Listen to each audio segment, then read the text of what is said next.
Usually we have Margot and Sarah here too, and those are my incredible viewers. They're like, oh my God, so what? What is that? Oh my God, do I look okay? Am I bloated? Is my face big? Like when we were doing the Ayurveda, they were so interested. They're like, am I Vata? Am I Pitta? Am I Kapha? I was like, you're all messed up. You're a teenager.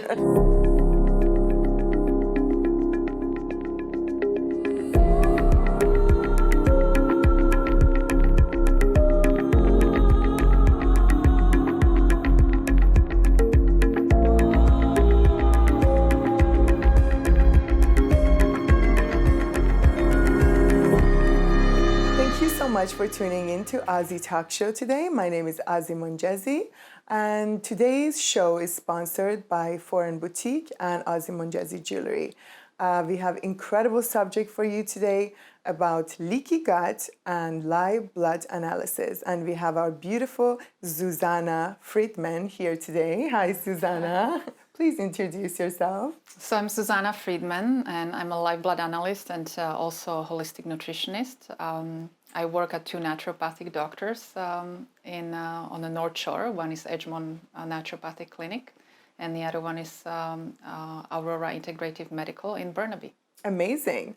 So we got a lot of viewers in Canada and globally. So if you are particularly in Vancouver, in North Shore and Burnaby, you can go and visit her. We're going to have all the information in the description below. Please don't forget to subscribe to the channel, like and comment, and let us know any subject that you want us to talk about. And we will go deep in there and bring the life and the holistic lifestyle version of that subject for you. Thank you so much for tuning in. So Zuzana, tell us about leaky gut. I'm so excited. I just want to know more about it. And I'm sure a lot of viewers out there don't know what are the symptoms, who has it, and what to do about it. So if you can give us a little bit of introduction about it, that would be great. Okay. So leaky gut is just one of these problems that arise when you have poor digestion or a higher inflammatory rate in your lower gut. So how does it actually start is the most obvious one is stress. We don't realize how much of the mental and emotional stress can put in connection to how your peristaltic movements work in the gut.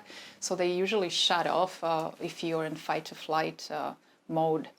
And therefore the food is just stagnating in there. And when you say fight or flight mode, you mean Higher the adrenal adrenaline. and stress. So basically when you get stressed, you go into the fight or flight mode. I like that. Yeah. So the adrenaline is being released in the blood, and our heart starts pumping faster. All blood goes into the brain and heart so we can survive, and the digestion shuts off. And then as soon as we swallow, the food is pushed into the stomach. The stomach takes a part of digestion with the hydrochloric acid for about 5 hours. And then further on, it goes into duodenum. And I think that's the most important part of the digestion. Where is duodenum? So duodenum is right under your rib cage, and that's where the pancreas is connected to the small intestinal part. And pancreas is in charge of digesting specific food groups, like the proteins and the carbohydrates and the fibers and so on. Sugar, right? Sugar. So we might hear people say, oh, after I eat dairy products, I get bloated and gassy, so most likely that individual has no lactase, which is the lactose digesting enzyme. This is very also important to pay attention to your symptoms, because as soon as you eat any type of food and you become bloated or gassy, which we usually just laugh about, those are very important symptoms and language of your body to tell you something is wrong. So identifying the pancreatic enzymes being low is the number one step in a treatment. It is huge, definitely, yeah. So and is it a sign of allergy too, when you're actually eating something and as soon as it gets to your stomach, you cannot digest it, you get bloated, you get gassy? That is a sign that you have to pay attention to, right? I wanted to get to that question because I have it as a subject of my talk on daily basis at the clinic, because true allergy could really happen just because you're unable to break down the molecular structure of foods. So speaking of digestion, Every food is composed of molecular structures, and some are more complicated than the others. And the hardest food to break down is the obvious one, the dairy and the gluten, and then processed foods. And most of us cannot break down these foods, therefore we get sensitivity, and it starts with swollen, puffy face, feeling a little headachy when you wake up in the morning, or just feeling bloated and gassy right after you eat those foods. If you keep on eating those foods without having fresh vegetables or fermented foods in your diet, you might develop inflammation in your gut, and this is where the story of the leaky gut comes in. That's the scary part. Inflammation is the reason you put a huge burden on the body, right? On your joints, exactly. on everything. So what happens is the intestinal lining has these junctions. If you were to look under the microscope, there are these junctions. They're very tight, and as soon as the inflammation sets in, they loosen up. So whenever the food goes through, it leaks in the bloodstream. And it's not just the food. We ingest bacteria, parasites. We have fungus at all times in our body as well. And it's not supposed to leak through the intestinal lining in the bloodstream. But as soon as the inflammation sets in, those junctions open up and undigested food particles leak in the bloodstream and set off autoimmune response. Wow. Because you're releasing a lot of toxicity It's into actually the blood. body recognizing that there is a molecular structure in the blood that's way too large and it doesn't belong there. So the body gets alarmed, oh, there's a virus, we need to send out the white blood cells. And that's when the inflammation or secondary inflammation in the blood happens. And this inflammation travels through your body and affects your joints, affects your mood actually. The leaky gut syndrome has a strong connection to mental and emotional well-being. Yeah, I was going to ask you if it's actually connected. It is. Most definitely. It is connected. Because your gut is the second brain, right? Exactly. Exactly. So that's the leaky gut syndrome. And when we have a patient with the symptoms as headaches, depression, anxiety, anything to do with brain chemistry imbalance, we always look into digestion and the gut connection. So let's go back to that one. I really enjoy talking about mental health, especially during COVID time right now, and people going through so much, being at home and eating so much food. So how does it exactly affect your brain? So you might have noticed after you have higher simple carbohydrate meal or even sugars. So if you have candy, like how do you feel right after? Sluggish right after. Sluggish. Even carbs, I enjoy it at that moment and I want to dig in, especially with Persian food. So the it kebab feels and good. the rice. Yeah. It feels good, but right after my brain shuts down. Yeah, so you I don't answered want the to do question. anything. Right? I answered my question. Okay, good. So what happens is higher carbohydrate meals turn into sugars, so they raise our blood sugar very high, and then it goes really low, so you feel really tired, or you feel tired, you feel out of energy.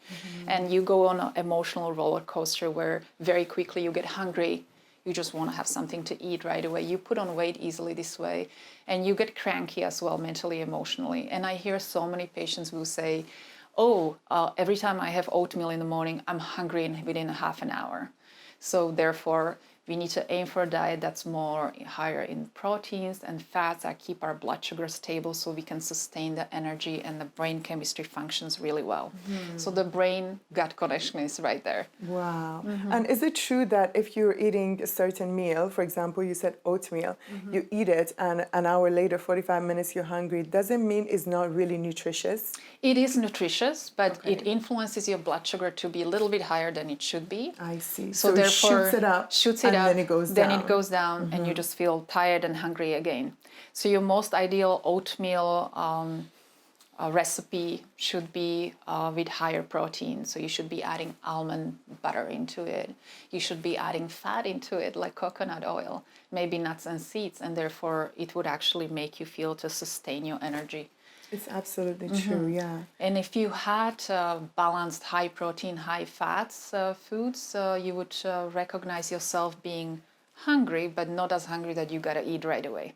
If you feel like you gotta eat something and you would just eat this table because that's me right after the show. That I would want to just eat everything. say that's a blood sugar imbalance. That's a diet that's maybe higher in carbohydrate, or you just haven't been paying attention to the proteins and fats in your diet. So it's extremely important to pay attention to what you eat, and if it's not making you feel great and is making you feel sluggish right after, pay attention to those signs. Maybe your body's not enjoying it, maybe your body's having allergic reaction to it, maybe you don't have the enzymes to actually break down those foods. So try to have low carb, low sugar, or no sugar if you can, because sugar doesn't help anyone or anything, and introduce a lot of good oils and healthy fats in your diet. High protein, and high proteins. protein, definitely. So when we go back to leaky gut syndrome, a lot of leaky gut syndrome issues are not identified right away. So what you might be experiencing in terms of symptoms is bloating and gas, being reactive to a wide variety, even healthy foods, bowel movements actually. Wow. That's a big one. So you might have either constipation or diarrhea, or just feel that the bowel movements never feel fully emptied. And as we know, that's a sign of health or unhealthy body as well. It is, yeah. Every time I see a homeopathic or naturopathic, They the talk first thing they ask me, how is your bowel Bowel movement? And I get so red. I'm like, are we actually talking about my bowel? But it is a huge, important part of your health. Pay attention to your bowel, to your urine. I always tell my husband, I'm like, check it out right after you're done. Have a look at it. It's not the right color. Make sure it's the right color, right taste. No, don't taste it. No, and make sure it's clear, right? Yeah, that's amazing information. So the leaky gut, if you ask, what do? I feel all those symptoms. What is my first step in this treatment or analysis? I would say look for holistic practitioner, especially naturopathic doctors who could perform or just help you to improve digestion by reintroducing pancreatic enzymes. You should definitely see a nutritionist because you need to be adding fermented and alive biocultural foods like miso, sauerkraut, kimchi. Even pickled vegetables are excellent fructooligosaccharides for your probiotics to be stronger. Eating anti-inflammatory foods, which are rice, low fiber rice, which would be jasmine rice. Eating foods that are... How about brown rice? Is that good too? Brown rice is okay, it's great, but any scratchy type of abrasive type of foods like nuts and seeds and high fiber foods might be too painful at this point when you have inflammation, because the inflammation on those tight intestinal lining create your intestinal tissue to swell up. So it's the same idea as if your hand were to swell up from some kind of an injury. You don't want to scratch it, it just hurts too much. Interesting. So therefore foods that are overcooked and very soft. Softer to pass in through your system, consistency. right? Yeah, exactly. So bone broth, any bone extracts would be a good idea to have. Many people start eating oatmeal when they don't feel great, but that's not the best way to go. I would say scrambled eggs are more of a liquid food like soup. And stay away from gluten completely, right? Oh yeah. So speaking of no foods, whenever I see a patient with higher inflammatory marker, we always speak of no eating gluten, dairy, spicy foods, no garlic, no onion. Processed foods, of course, because those are the most inflammatory releasing ones. Excellent. And then how can a person differentiate, because I'm sure we have lots of viewers right now saying, oh my God, I have those symptoms. I get bloated, I feel inflamed, I feel sluggish after I eat certain food, but how do I know the difference? Is it IBS, irritable bowel syndrome? Is it leaky gut? Or is it celiac disease, or do I have any other issues, or H. pylori? Because a lot of things come to your mind, right? So how can we actually differentiate that we have a leaky gut? What tests can we do? Great question. Yeah. Great question. I'm full of great questions, right? Because leaky gut is, if you were to put it into what happens first and next and last, leaky gut is maybe the second in what happens after. So the first offset is the poor digestion. So you just get offset of random bloating and gas. So that means, oh, maybe there is lower pancreatic enzymes. So that's the first stage of disease or inflammation. The second stage is leaky gut. The third stage, you develop autoimmune disease or illness. Where your body starts to attack the good cells and the bad cells, which right? is already a disease. So that's when you get diagnosed with Crohn's. That's when you actually go to the doctor because you don't like to be on the toilet all day. So you get IBS, Crohn's, and autoimmune response on a daily basis, and it's not comfortable anymore. And it's sad that we don't watch those very prime, basic symptoms. But funny enough, we have dogs, we have pets. When we go to the vet, the first question the vet asks is the bowel movement, and we take care of that for the pet, but not to ourselves. We take care of the pets better than we take care of ourselves, right? So as soon as you have a dog who has gas issues or bloating or diarrhea, it's an issue. But to us, we wait for a very long time, and unfortunately, it might develop into Crohn's and IBS. I'm not saying it could be reversed, this type of inflammatory autoimmune response. It could be. But it will take a longer time. Definitely. So don't wait long. Yeah, don't wait long. As soon as you see any signs of inflammation, irritable bowel syndrome, and all of those yucky feelings, take care of it. Do allergy tests if you can, and take pancreatic enzymes. Those are huge. Actually, that helped me and my husband so much. 5 minutes, as you suggested before too, 5 minutes before any meal, buy the pancreatic enzyme at high dosage, and then eat it before you have the meals. The approach is here not to self-diagnose. Digestive enzymes could help anyone. And if you ask me about digestive enzymes, those are a life force of your body. And they're only there if you supply them. And therefore, when you have your meal in front of you and it's all beautifully cooked, there are lots of beautiful vitamins and minerals and fibers, always ask yourself, are there any enzymes? You might ask, what are the enzymatic foods? Very basic ones are the ones when you cut it, there is juice coming out.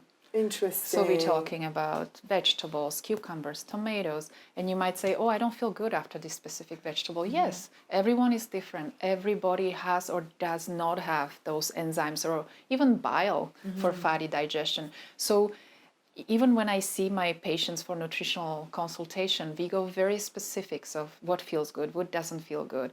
And back to the enzymatic foods, go and find kimchi, sauerkraut,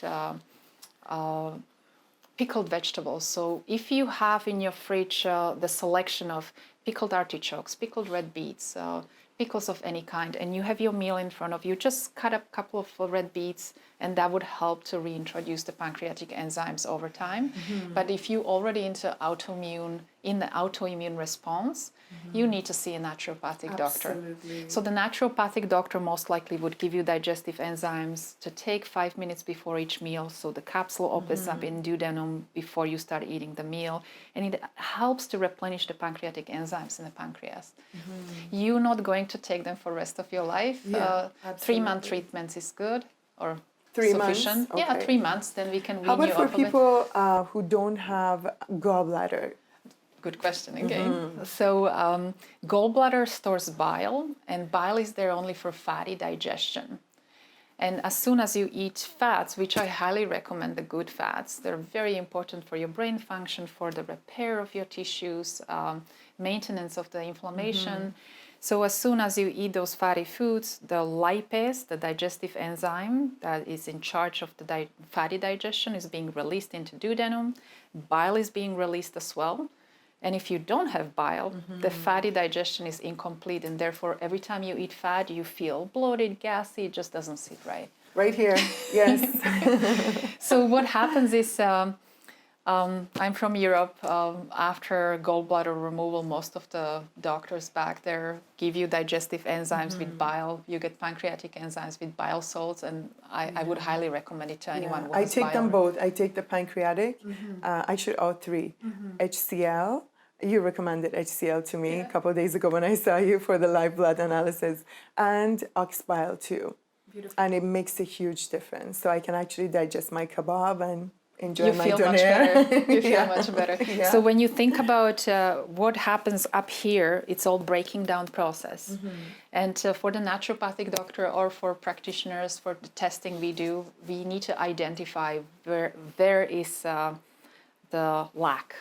So is it the hydrochloric acid? So most likely symptomatology would be burping after meals, or just feeling like the food is sitting in your stomach and you just feel very So when heavy. you burp, So the burping means that the food is just sitting there and it's not being broken down, digested properly. And acid reflux as well. acid reflux too. Wow. Pancreatic enzymes, again, lacking, bile salts lacking for whatever reason. And bile salts could also be lacking when you have liver congestion, when your liver is not doing that well. When you have lots of toxicity in the liver.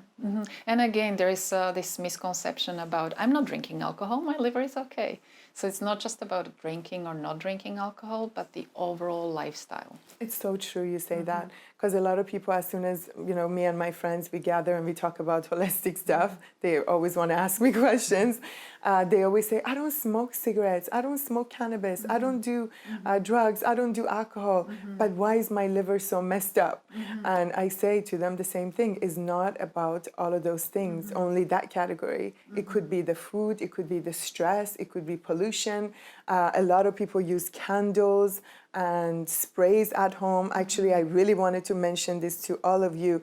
Please stay away from scented candles unless they are actually real flowers in there or real scents. Essential oils. Because having essential oils plugged into the wall 24 hours a day, you and your children are breathing it, is actually worse than smoking to me.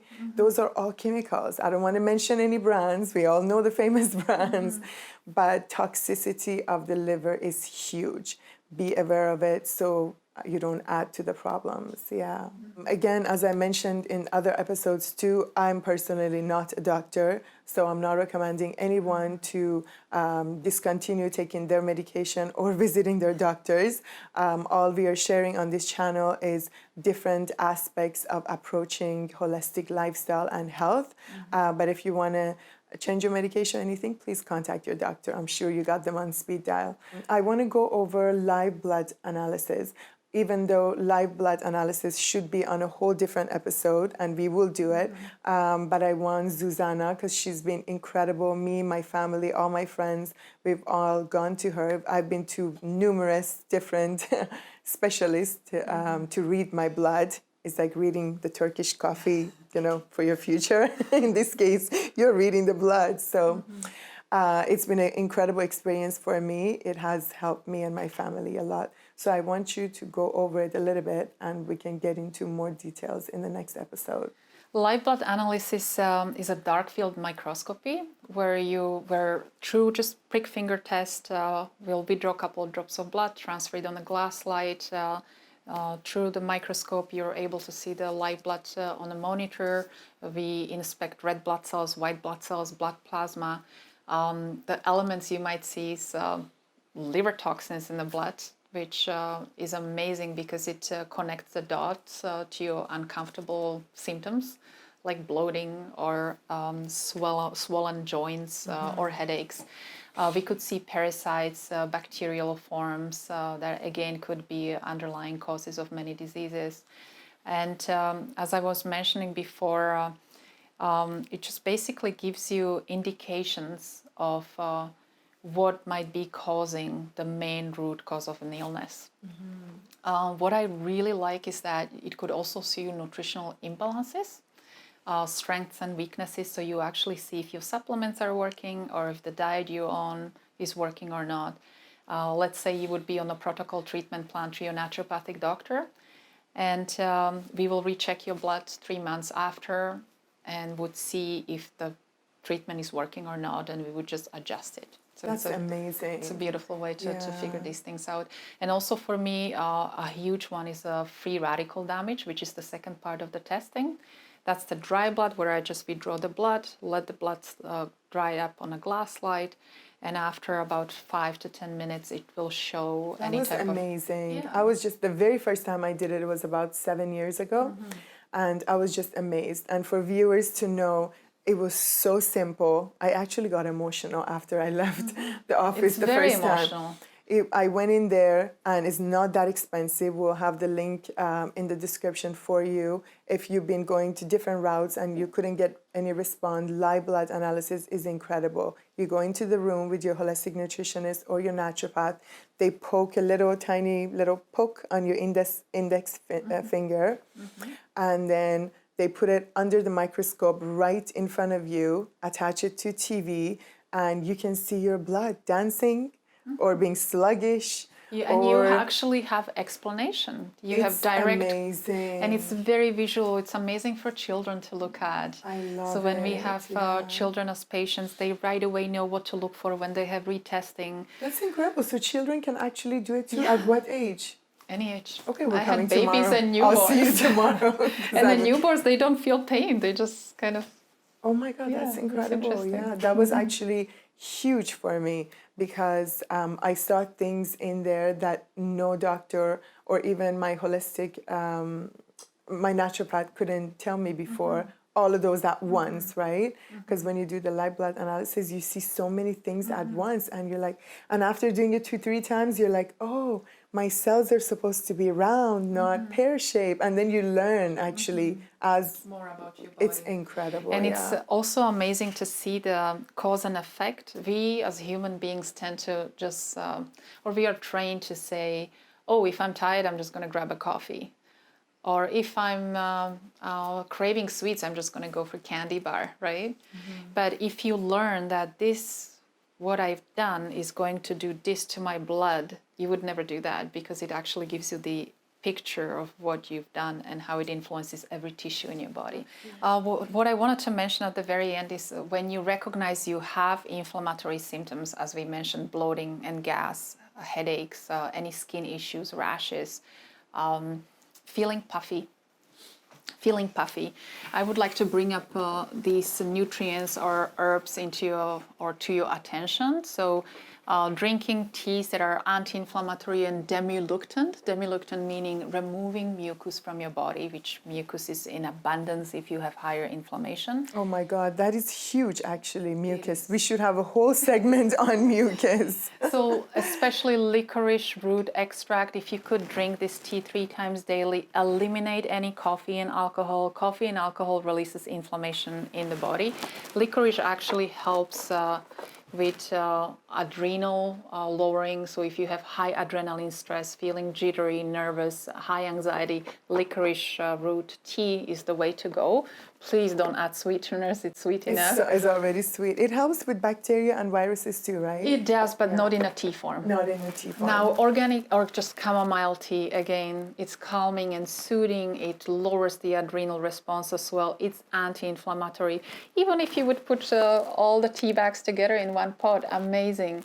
And you might think, oh, it's just herbs, it's just tea. It's not. It's demuluctant. It calms down the adrenal response. And as we mentioned on the beginning, adrenaline and high stress is the #1 cause of inflammation.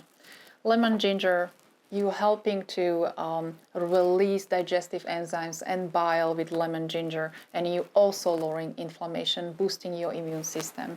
So that's another great one. And mint, those are very simple suggestions. Now, if you were to look into supplementing, always look for a supplement with licorice extract. Okay, so that's that one again. Zinc is a great anti-inflammatory nutrient.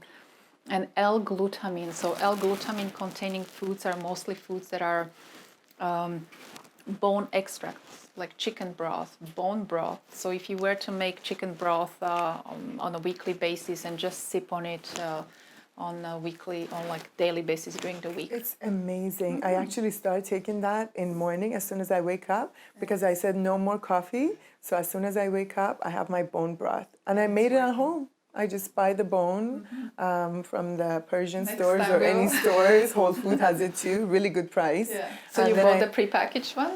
No. I buy the bones, like the actual bone. Oh, the bones. Yeah, and the you actual cook them. bone. Yeah. Beautiful. And then I put it in a big pot, put some salt and pepper, and I make a huge pot. And then I put it in little glass jars, and I have it for the whole week.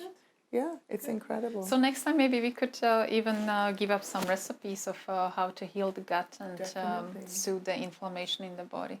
Wow, thank you so much, Zuzana, for all the beautiful information. Thank you so much, everyone, for watching our show, for supporting us. Please subscribe to the channel. The information is right below.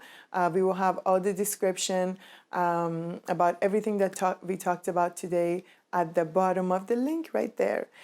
Comment and like our channel. Visit our website. It's called ourlifematters.ca. And we will have all the content in there available too. And follow us in all social media platforms, especially Instagram, Facebook, Twitter, Pinterest, and LinkedIn. Thank you so much. Have a beautiful day. And thank you, Zuzana, for coming to the show. Thank you.